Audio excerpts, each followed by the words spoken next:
All right. The cycle of violence is important to understand. Sometimes I call it the attack cycle. And this is roughly the same whether you're dealing with street crime. And street criminals will take as little as 7 seconds to evaluate you, whether they want to mug you or something of that nature. Terrorists can take years and years to go through this attack cycle, which I know is kind of a worry on people's minds right now. I mean, by estimates, there's somewhere between 5 and 15,000 foreign fighters that have crossed our borders in the last couple of years that are just kind of waiting. I don't know if the number is actually that high, but certainly if I was an adversary or saw myself as an adversary of the U.S., I would exploit any weaknesses I could to get my people in their terrain. Or with active shooters. Now, sometimes they will take months or a prolonged period of time to plan this event. And this gives us a lot of opportunities to interdict them or stop them before they even occur. So the first phase of this kind of is a predisposition phase. And this is where someone, maybe when they're younger, as they're developing, they have a lot of problems in the home. So either they're abused, they witness abuse in the home.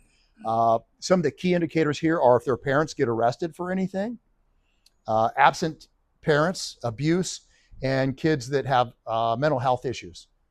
Sometimes there's a lot of reporting of them abusing animals and things of that nature. So either the abuse to them or from them starts very early. There's some mental health issues, and there's some deep issues with the family to kind of help set the stage for what this person becomes. Nearly 80% of the attackers are motivated by a grievance. And a grievance is very often a personal type grievance, although it could be employment-oriented, government-oriented, academic incidents come into play here. Rarely was it general hatred of a group. The hatred of a group usually comes into play realistically later on in the game here, as they just look for basically an excuse to become violent. So when it comes to grievances, if you're in a workplace, I will tell you, if somebody massively overreacts to a grievance, in other words, someone blows something way out of proportion, completely unreasonable and irrational, pay attention to it. And then if they take that grievance against maybe you from, and I'm just picking on you because I can read your shirt here, from Kinetic, and they go, all of you jerks at Kinetic are going to get it. And you're like, wait, I thought the problem was with me. And then all of a sudden I'm spread it to the workplace, right? Like, that's odd. That doesn't make much sense, right? Or I really narrow it down from a broad workplace complaint to it's Pam in sales is going to get it. You guys have all screwed this up, but Pam is the one who's really caused this biggest problem. Or they start to really isolate. It's kind of one or the other. So big, massive overreaction as far as the grievance, and then kind of an unexplainable narrowing or an unexplainable broadening of it. Next, from there, these people experience a lot of stressors in their lives, the same stressors we all do, but they found out that they experience about 3.5 stressors in the year prior. And these are big stressors, like divorce, financial, jail, health. All these things get combined in a 1-year period. So you have somebody that's predisposed, they've got some type of grievance, and they're basically have stresses piled high on top of them. Then there's a distinct behavior change. So you can't do much about these stressors other than note when somebody's under a lot of stress. But there are 4 or 5 concerning behaviors that are displayed prior to the attack.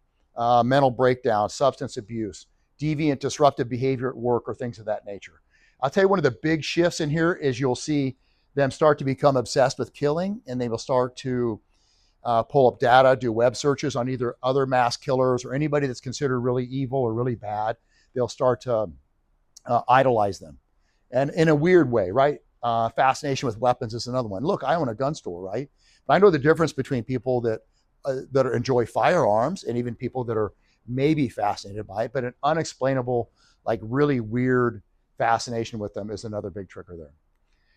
These behavior changes are reported maybe about half the time because nobody wants to be that person, right?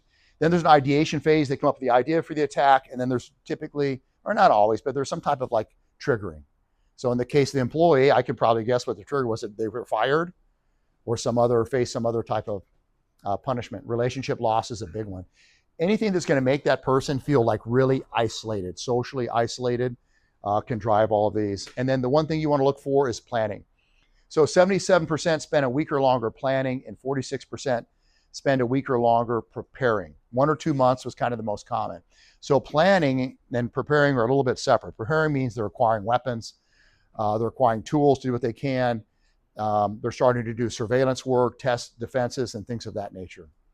And during this phase, what we're looking for is leakage of intent. Now, leakage of intent means you discover It could be as simple as a written plot. You say, like, why are you drawing a map of this facility and laying out how you're going to attack it? Because they've done that. Or social media is a big one too. People get on social media and they say that they're going to go launch these attacks, and then nobody really reports it, and guess what? They launch the attacks. Also, cacheing weapons, starting to practice the range, some things like that can trigger it here.